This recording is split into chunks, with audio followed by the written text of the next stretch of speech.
Good, first words, absolutely.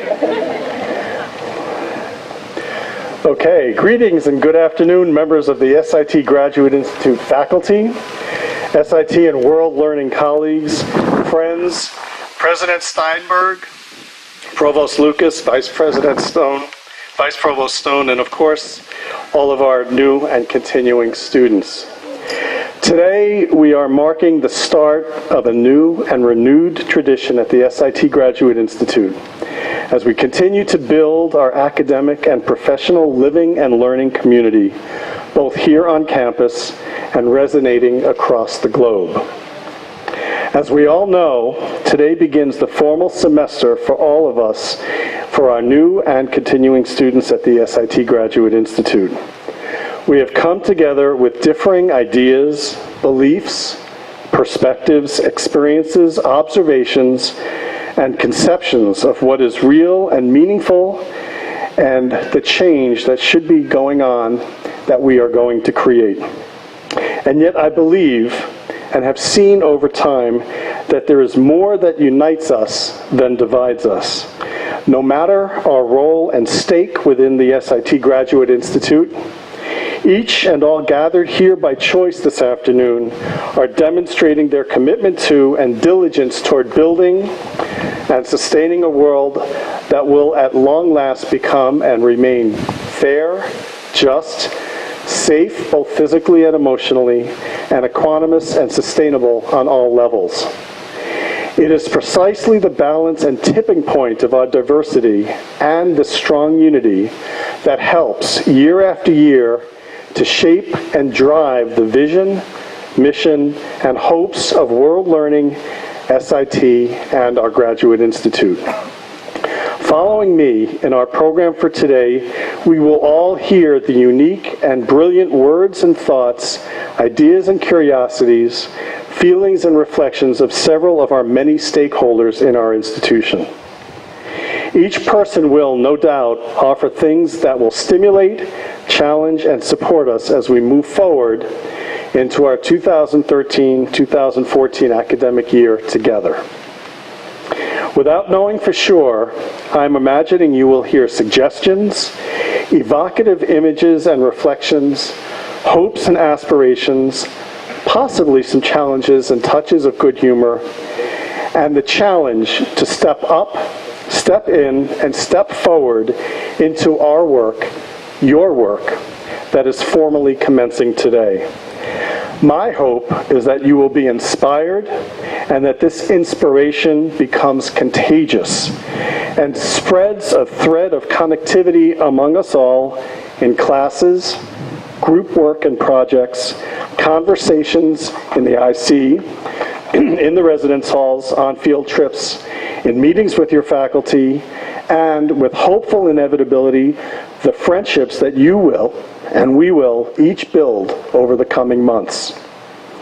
Our work here at the S.I.T. Graduate Institute represents many things and has many starting points with varying trajectories. Through your work, you will find that there will be points of difference, of contention, misunderstanding, disagreement, even conflict. There will also be moments of deep and meaningful connection, care, tenderness, and support that will be spoken and shared within and across cohorts and constituencies. Rest assured, this is all part of the learning curve and the learning process. One thing that we are not here at the S.I.T. Graduate Institute is living and learning in a value-free or value-less environment. As an institution for higher living and learning, we stand for things, and these things resonate across time and space. You will uncover, discover, and add yourself, your being, your thoughts, your feelings, to this eclectic place where our values are diligent, and constant. Values of self-respect, respect for others, appreciation of our differences, values that enable us to opine and share openly, thoughtfully question our own and our others' come-from places, and values that allow us to carefully develop new understandings, attitudes, and learning within a place and space that is large enough and strong enough to encourage and support all of us within and beyond our roles here to grow and thrive. This is not value-free or value-less education. You are here, we are each here, because we value and adhere to these fundamental considerations of human dignity, integrity, and the sanctity of our own and one another's lives. So welcome to our new and renewed convocation as we mark the formal startup that is about to unfold in these undulating hills of Vermont, and from these hills into the challenges and questions pulsating in your classes, and from your classes into the pursuits of your mind and your heart, and from these places into the direct daily breath of what fuels your passion and your deepest places of caring and sharing. My fervent wish for each unique and brilliant person who has chosen to join us at the Graduate Institute for this special moment is that, what is my special hope? That you are challenged and inspired and emboldened, and that all of this is equaled and balanced by the support, care, and thoughtfulness that you offer to your fellow students, your faculty, and the staff and administrators who support the precious and life-affirming work that goes on in these hills, these classrooms, and offices each and every day. Welcome. And now I'd like the faculty and folks on the stage to please be seated.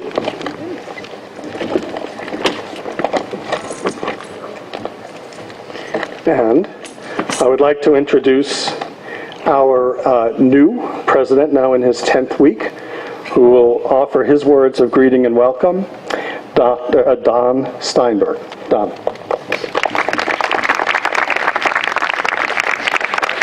Thank you, Daniel. I feel like I should just say ditto and say go forth and undulate and pulsate, but I won't. Thank you again. It's really a great privilege to speak at this, my first convocation as president of S.I.T. Graduate Institute, and to welcome you officially to the World Learning family. You know, we're a community that encompasses not only the S.I.T. Graduate Institute, but also development projects all around the world that build human capacity in some 24 countries around the world. We are an exchange program that crisscrosses the world with visitors from more than 120 countries each year.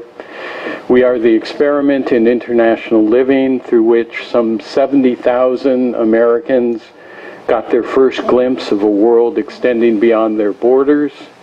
And we are the study abroad and international honors program that enhanced the education of literally thousands of undergraduate students each year with international experiences. So we essentially have you now. The truth is we have you from cradle to grave. You do the experiment when you're in high school, you study abroad when you're in college, you do a master's program here or in Washington, you then go work for our development arm. When you retire, you join our board, and when you pass on, you bequeath all your money to World Learning.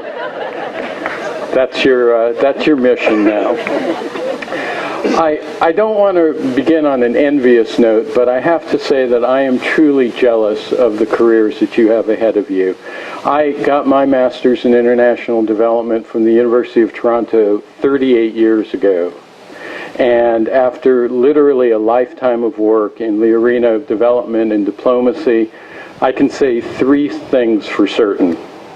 First, human progress is not only possible, it's inevitable. We can be proud as a global community and a development community that in the past 15 years alone, we have brought 600 million people around the world across the poverty line. We've sliced infant mortality and child mortality and maternal mortality rates in half. We have given the women of this world, and especially young girls, an opportunity to attend school at all levels. We've increased the quality of education around the world, and we've helped build more democracies today than ever before. The second thing I can say for certain is that there is no more fulfilling career than one that's dedicated to building a world that's peaceful, that's prosperous, that's democratic, that's respectful of human rights, and respectful of human dignity. And the third thing I can say is we ain't seen nothing yet.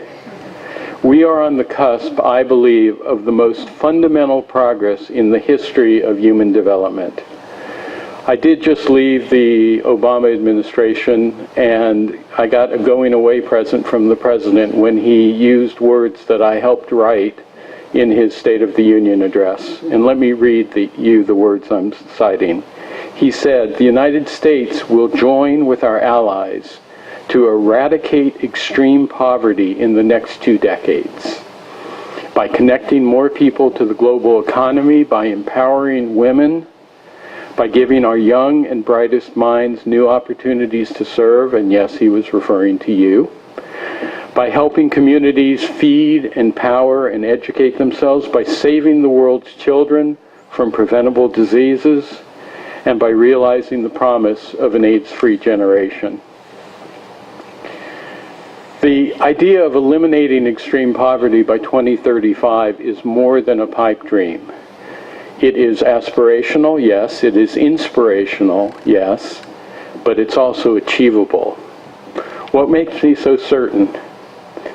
Well, we look out at the world that's facing the daunting global challenges of disease and illiteracy, corruption, conflict, bad governance, climate change, not to mention the headlines coming out of the Middle East. So what makes me so certain that we are on the cusp of this new era? Well, I can sum it up in one word: you. I challenge the cynics and the Cassandras of the world to look over your backgrounds and look over the achievements you've already had, and consider that you have chosen to study education and sustainable development and conflict resolution rather than pursuing much more lucrative and better paid professions. You've elected careers of service that are going to be measured not by the size of your savings accounts, but by the savings of lives of your fellow citizens. And I think that's something that you can be very proud of, and I think that's something that your parents and your friends should be proud of, and it's something that is going to guide your life from now on. I wanted to end my brief comments here with a quote from Robert F. Kennedy. It's a quote that from a speech that he gave in South Africa during the apartheid period, during the worst moments of that racial disaster. And he made these comments in 1966 to a group of South African blacks. And I keep it on my wall to remind me to be patient, to be humble, and to be optimistic. Kennedy said, "It is from numberless diverse acts of courage and belief that human history is shaped. Each time a person stands up for an ideal, or acts to improve the lot of others, or strikes out against injustice, he or she sends forth a tiny ripple of hope, and crossing each other from a million different centers of energy and daring, those ripples build a current which can sweep down the mightiest walls of oppression and resistance." So if all of us are simply ripples of hope, I believe that this class has the opportunity to be the tsunami of progress. So let me salute you, and I hope to be able to come here and provide you your master's degrees in the future and talk about the tsunami of 2014 or 2015. Thank you.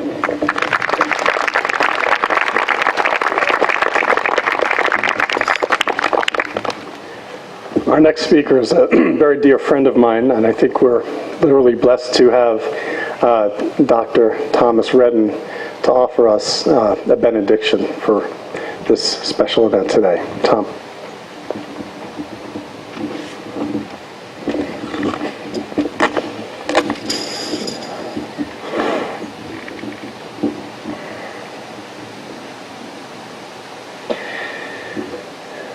first question is, are you guys a little chilly?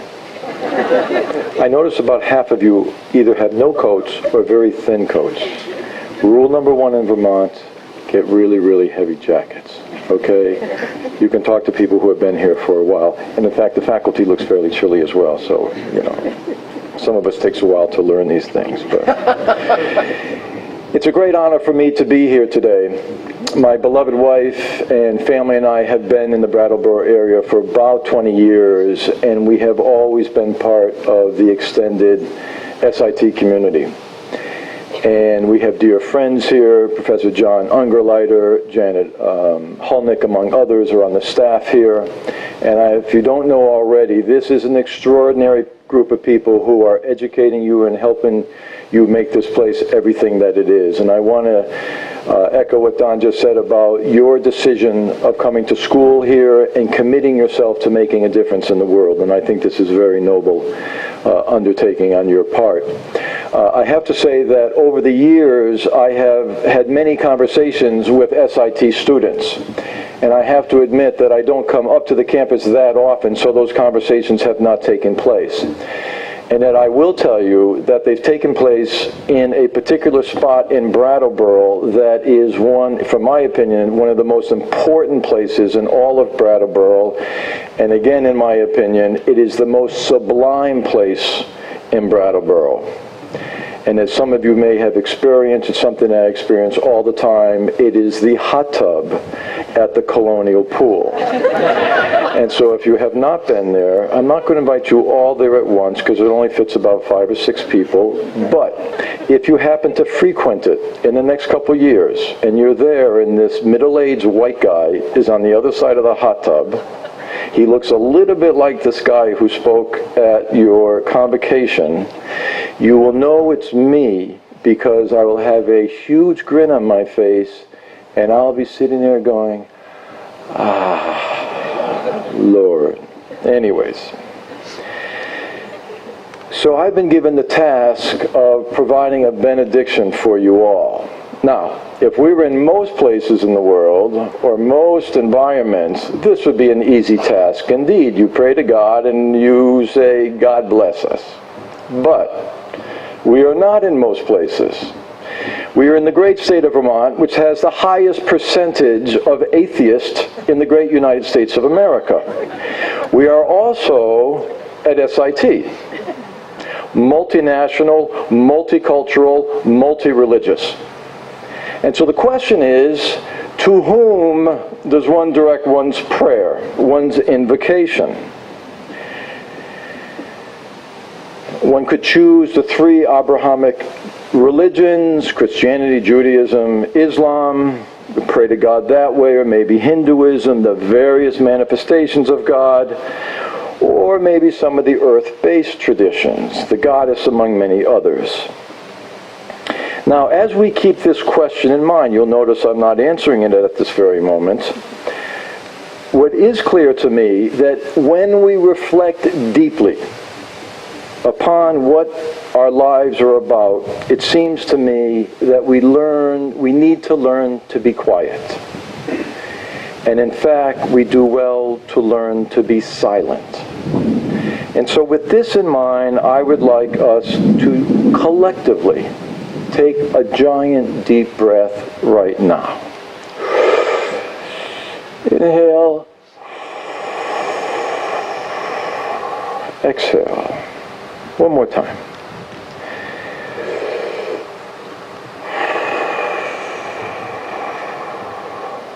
And part of the purpose here is to relax. We lead unbelievably busy lives. We have incredible stress. And one of the things that we need to do is that we need to slow down at a time when the world is speeding up. As you continue to breathe lightly in this way, I ask you to reflect upon what it means to go to graduate school. On one hand, you will be developing skills to address some of the great issues of the day: poverty, violence, warfare. Your critical analytical skills will be sharpened and more clearly defined. The theoretical bases of your thinking will develop. You may be anti-capitalist, you may be anti-socialist, you may be a conservative, you may be an anarchist. And what happens too much in higher education, often the further you go, is the fact that our opinions get hardened as we continue to be impressed by our own education. And so with the blessings of higher education, there is also a danger, it seems to me, is that we see our opinions as fact. That it's easy for us to denigrate those with whom we disagree. And even worse, we discount them as if they don't exist. I think we can learn a lesson from American foreign policy. Many of you from abroad, maybe most of you have all traveled. I've lived and traveled all over the world. And a lot of people say that people hate America or hate Americans. I've never found that to be the case. And that people think that people are resentful that we are so wealthy and so powerful. But what I find, it is not the wealth that is the issue. It is not the power that is the issue. It is the arrogance that people find most troublesome. Because with arrogance comes this particular practice of thinking we know what's best for other people and how they should live their lives. It comes the practice that seemingly the lives of Americans are more valuable than the lives of other people around the world, especially poor people around the world whose voices are hardly heard. These could be Palestinians, Iraqi, Nicaraguans, Vietnamese. And finally, but surely not least, is the fact that the rules that apply to other countries seemingly don't apply to us, because we have arrogated to ourselves this notion that we are exceptional. So I want to share my prayer today, and this prayer goes to the universe, out as an offering, as an invocation, and includes all the gods to which or to whom you may worship, or to nature spirits, or to those gods that you refuse to follow, and it may be to life itself. And the first prayer is that we never forget to be grateful for the gifts that are given to us, and that the privilege that we all have to be at S.I.T. with these extraordinary people in this absolutely remarkable state of Vermont. And I ask that you always remember that it's not only the professors who will change your lives, but it's the people who cook your food. It's the people who clean the toilets. It's the people who plow the roads. They are as important to your education and your well-being. I pray to the health of every single one of you and all of us here, to our families, to our communities, and to the global communities beyond. I pray that we learn to walk humbly among the people with whom we work. I pray that we understand that knowledge does not necessarily equate with wisdom, and that without compassion, not only for our friends, but especially for our so-called adversaries and enemies, that without that compassion we will not transform the world. And finally, I ask and I pray that you find the time to nurture your spiritual lives. One of my teachers defined spirituality as both the recognition and the actualization of the oneness of this life and of this world. And what that means is that the work that we do, it's not about us. And that the proportion with which we let go of our own ego, our own importance, is the degree to which we are able to truly be with other people. And once we are able to do that, we realize, in fact, that we are not separate at all from others. Thank you for the honor of being here. Good luck this year.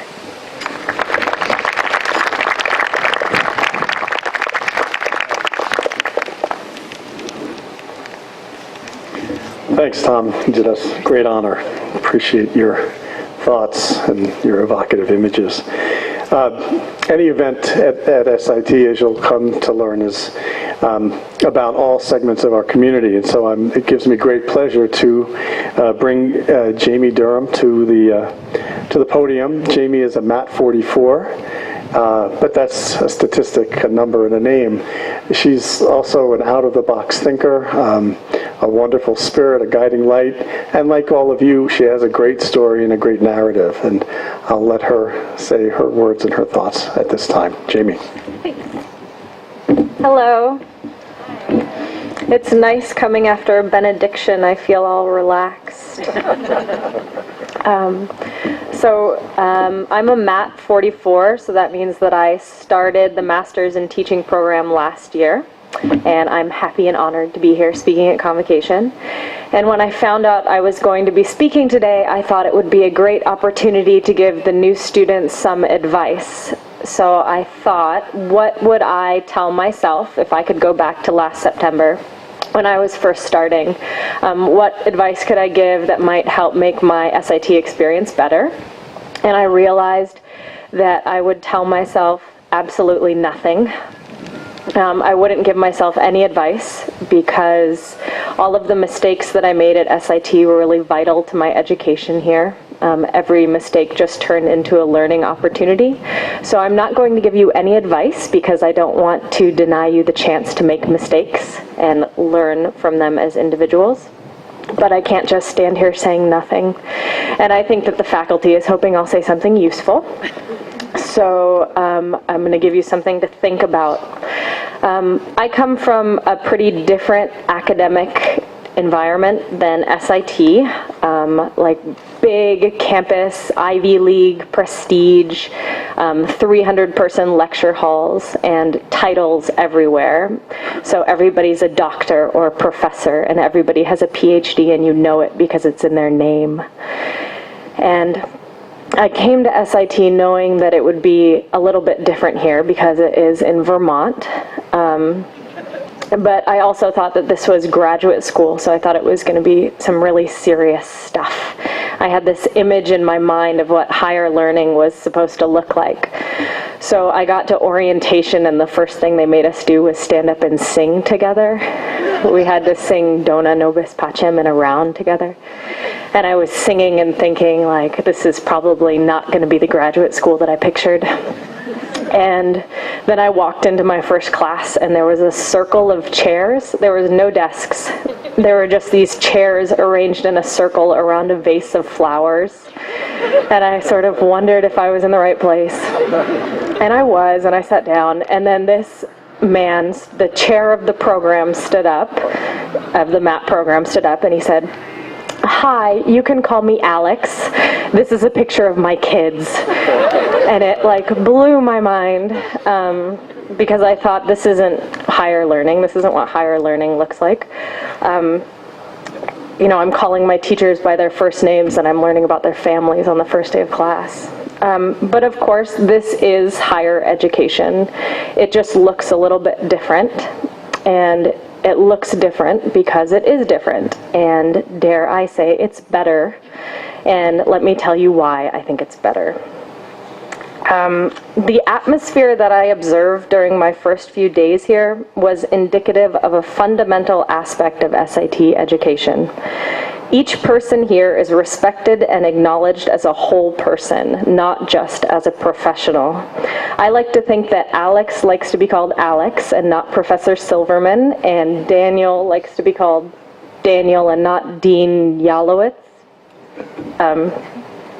Because the words professor and dean are exclusive terms that distance and separate the personal and the professional. And education at S.I.T. is not divided. Your education here is not just restricted to your professional life.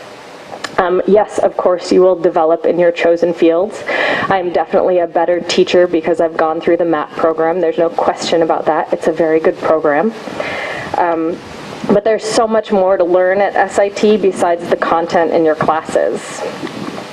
For example, one inevitable, unavoidable fact of life for both PIMS and MATs at SITs is that you will all do lots and lots of group work.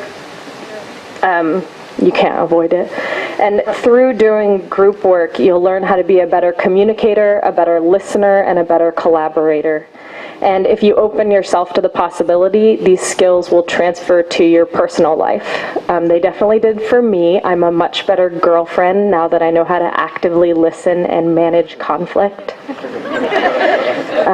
So think about this. What happens when you take 150 or so globally minded people and you strand them on a hill in Vermont for a long winter? Anything can happen in the next year. There are going to be learning opportunities everywhere if you open yourself up to engage with them. I didn't really understand what holistic meant before recently. I mean, I sort of understood what it meant, but not really. But this education at S.I.T. is a holistic education because it educates you as a whole person. If you let yourself, you will develop not only in your professional life, but also in your personal life. So congratulations, you made it to grad school. Go forth, do lots of group work, and don't forget to smell the flowers along the way. Thank you.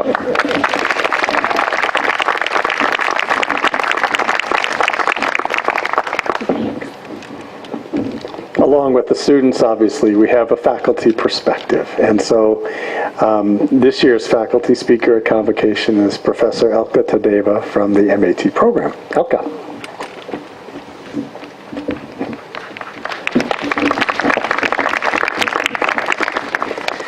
Thank you, Daniel. Dear students, some of you just beginning your studies and others in the process of finishing. Dear colleagues and members of the local community and the new addition, the new baby, Kim's baby there. So when my colleagues nominated me to the faculty convocation speaker, my very first reaction before trepidation or anything else was, this is so S.I.T. to offer one a new learning experience, not faced by the fact that convocations are still an evolving concept for me, because I don't remember anything by this name when I was growing up in Bulgaria, my home country.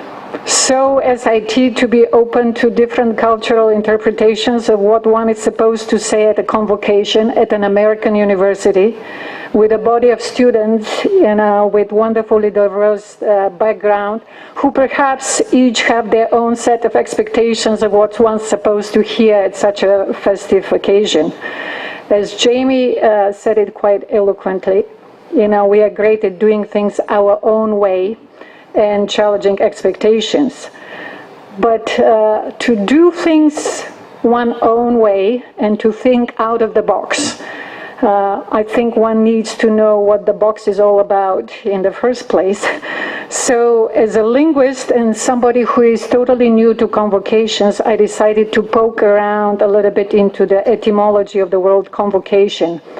If you don't know it, it stems from the Latin convocare, and means to bring together people with a shared calling.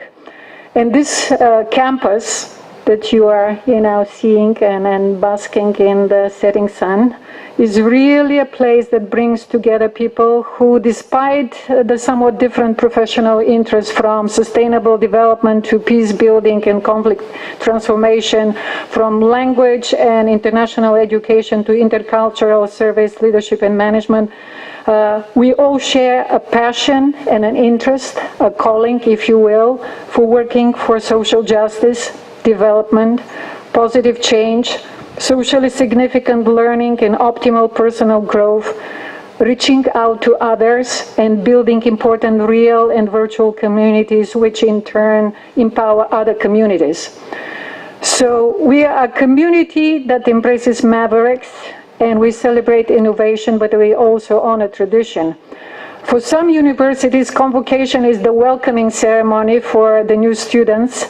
For others, both in this country and overseas, a convocation is the ceremony where one gets hooded and gets to hold this coveted diploma in one's hand. And in some universities, people give awards to their honored students. There are no awards at our convocations, and there are no honor students as such. All our students on this campus and all our students around